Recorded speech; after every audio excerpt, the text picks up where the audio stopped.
Hello, greetings. Um, Thanks for joining. Thanks for being here. So, I'm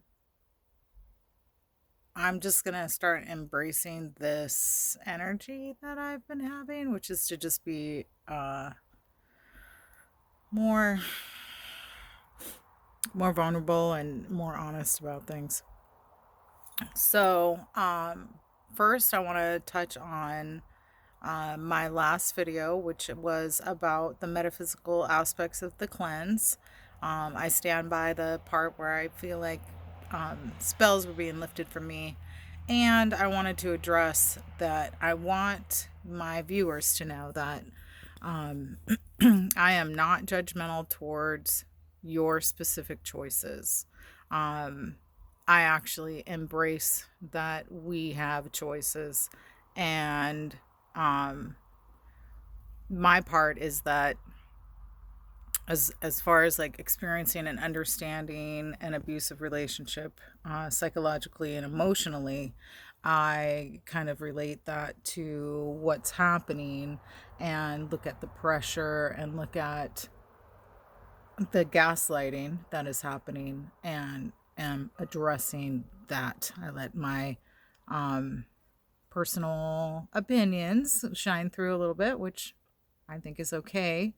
And I just want you as a viewer to know that what I am supporting is your own free will of choice, and that it shouldn't be something that is mandated or forced, and that I encourage us to ask questions because I'm feeling that in this time that even questioning is looked at as being um, um,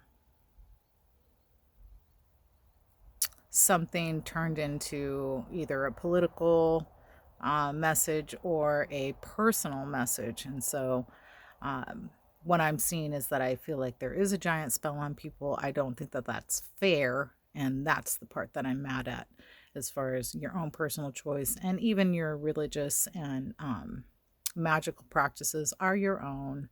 And yes, I still hold true to my opinion and hold true to the idea of that there is a call for quote unquote natural riches. And what I meant is like not indoctrinated in a certain school of magic, because a lot of people are who were indoctrinated in certain beliefs are also starting to question. And that I want to support. I want to support the questioning. I want to support the dialogue of, well, how come this doesn't really make sense? Or this was my experience and this needs to be heard. Okay. So, on a different note, and on a more personal note, and to kind of relate to the world right now, so tomorrow is what would be my older brother's birthday. And I actually took the day off. I mean, I will admit that since he passed away, every single one of his birthdays I have worked. And I actually looked at that as something to be grateful for. Um, if you've watched my videos, you know that my brother voluntarily took his life. Um, he did it through using carbon monoxide. And in our family, it was kind of ignored. And now um, there's some things I recognize about the world. Like I actually do think that this world today would have been really hard for him to comprehend, and um,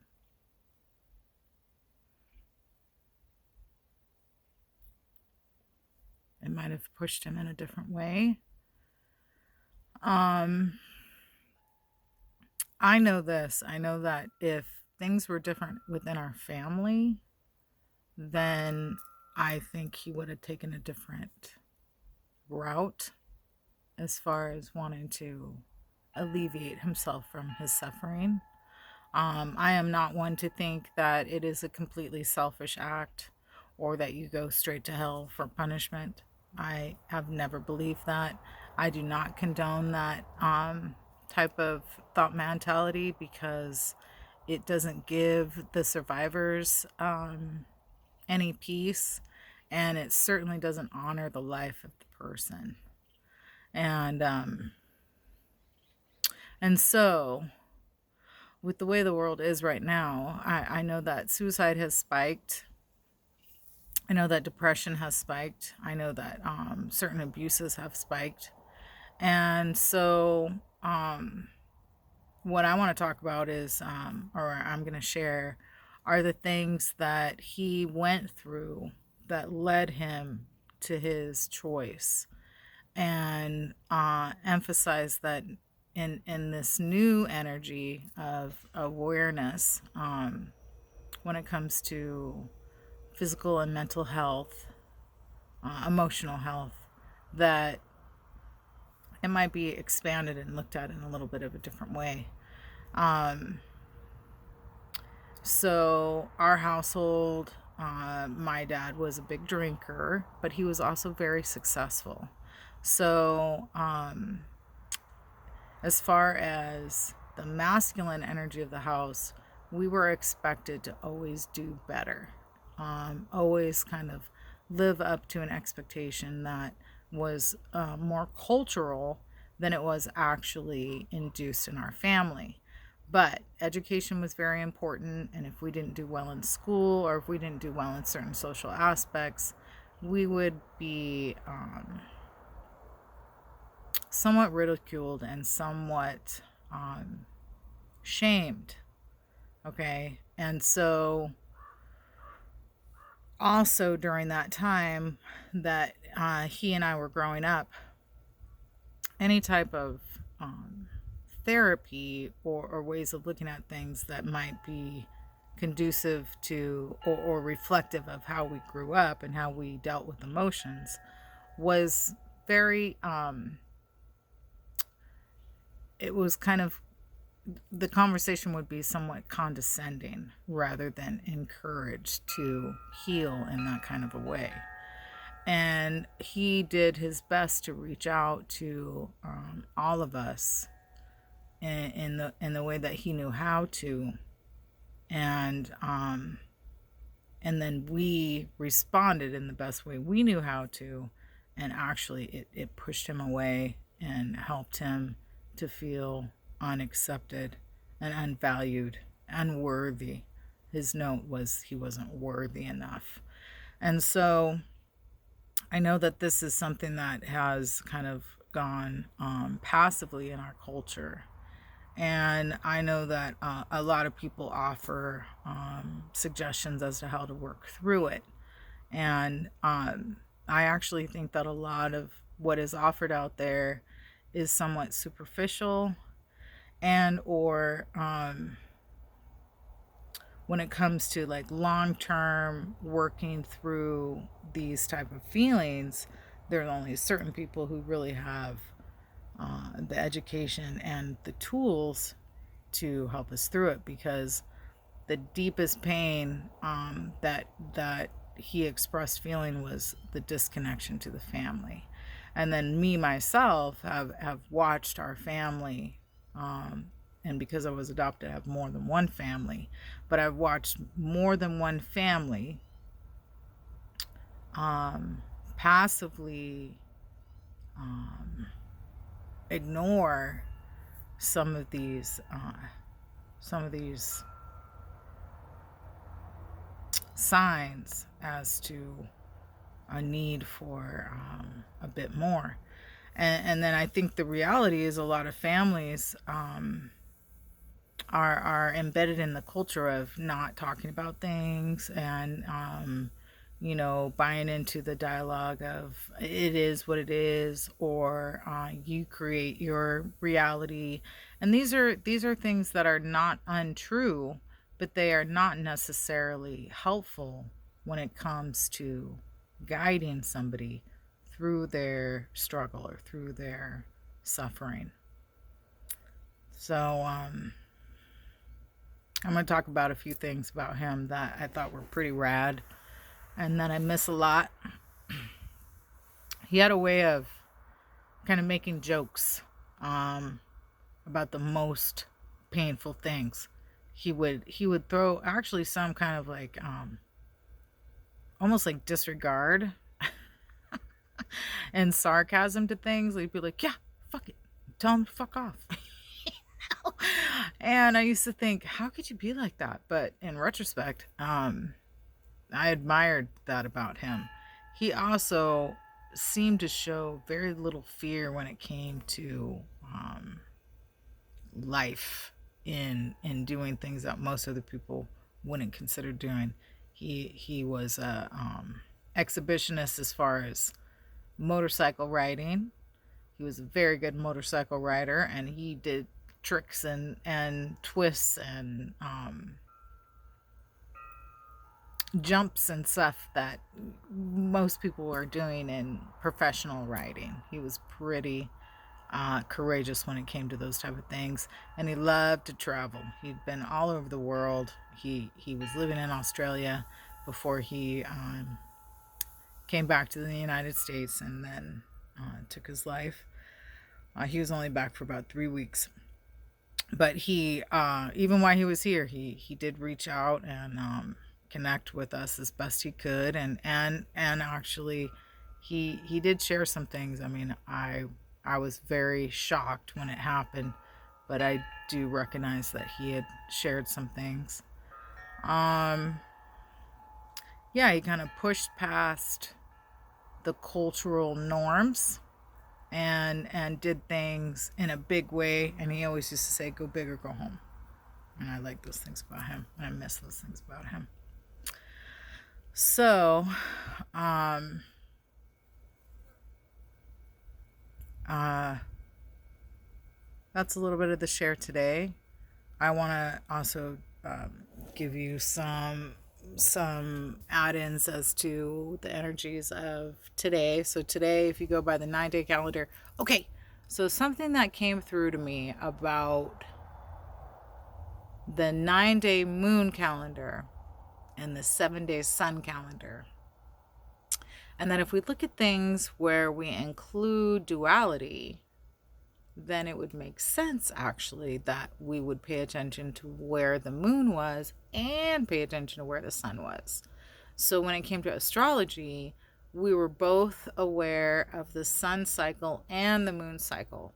So today would be Saturn with the sun cycle. With the moon cycle, today is Jupiter. And I know that Jupiter at one point used to be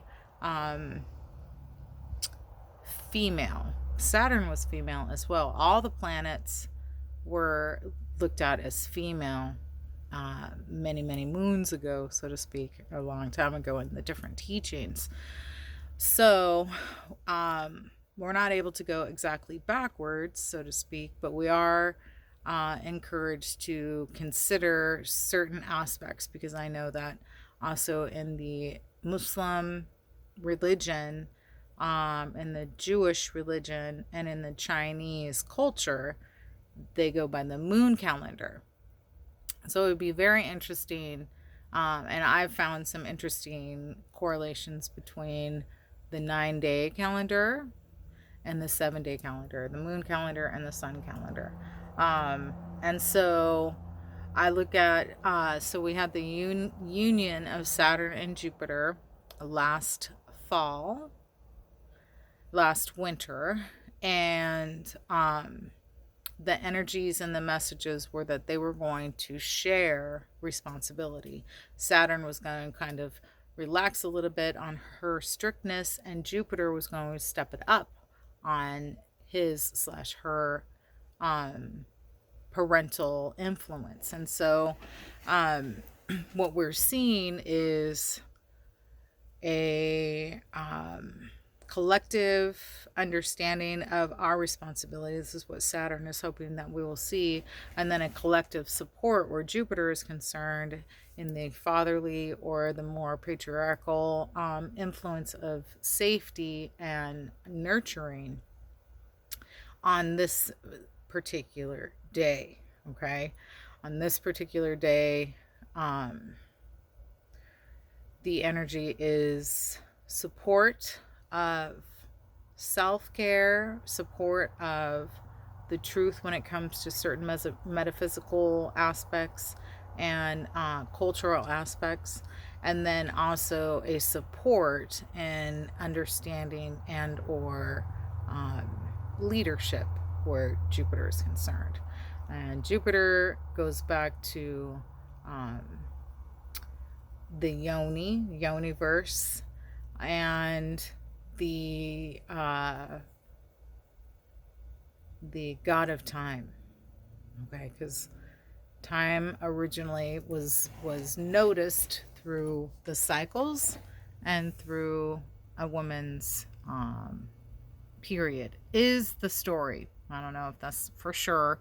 It would kind of make sense considering that women were the teachers and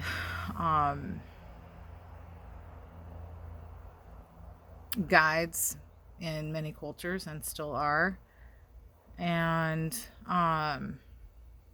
the other energy is just those who are connected to the planet are really being held by the planet, are really being like wrapped in a tight blanket, and the planet is reminding those souls that they are hers and that she is aware of their connection. She feels their footprints on her. She feels their energy. She feels what they're going through, and vice versa. They can feel what the planet is going through, and that's just a reminder of their connection.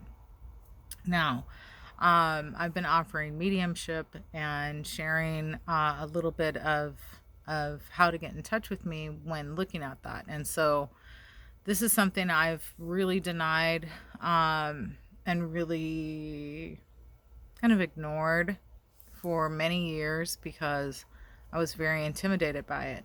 And so here is a general transmission from those who have passed over. And the general transmission from those who have passed over is it's very important for us to see the spell we're under, while we're living. Because the reason why reincarnation exists is because there is an energetic seal that keeps souls in a loop of reincarnation, when before reincarnation would happen, but it was a freer experience. Whereas what's happening now are a lot of souls are locked into a certain perception of what happens after they transition through death. And what's happening is they're getting to the other side, and what has been told to them exists is not happening. And then those that are left over on this side are practicing certain rituals and rites that actually add to aid in the cycle of reincarnation. There's about 1/3 of the world's population who still is connected to helping those who have transitioned understand where they're at, help them either elevate or at least educate in the spirit realm to help others that are in the spirit realm, and or to help and guide us before we enter into the spirit realm. And so there are a lot of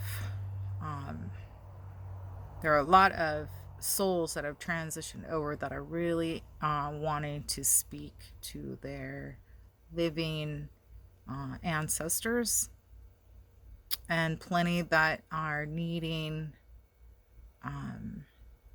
to be seen as far as their experience, so that they can help also transition up and elevate on the spiritual side. And I'm hearing for somebody who may watch this the name Dawn, and a something relating to water and or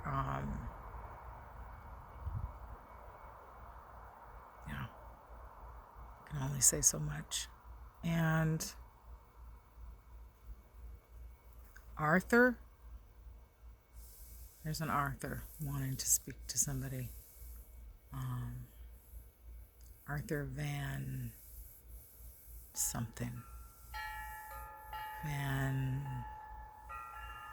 Sconch.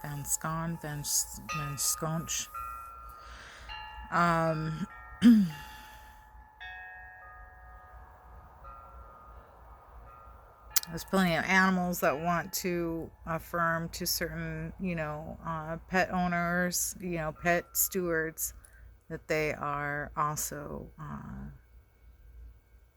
doing some work on the other side, connecting as animal guides, as spirit guides. And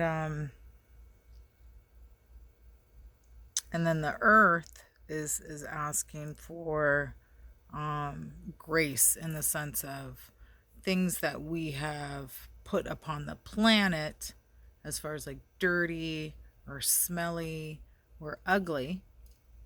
And so she's asking for a revisit, because part of how we see the planet is how we see ourselves. And this shift is coming. The feminine is coming. So thanks for watching. And the words again that equal 9, that are supposed to help encourage a shift: honorable, prosperous, wealth.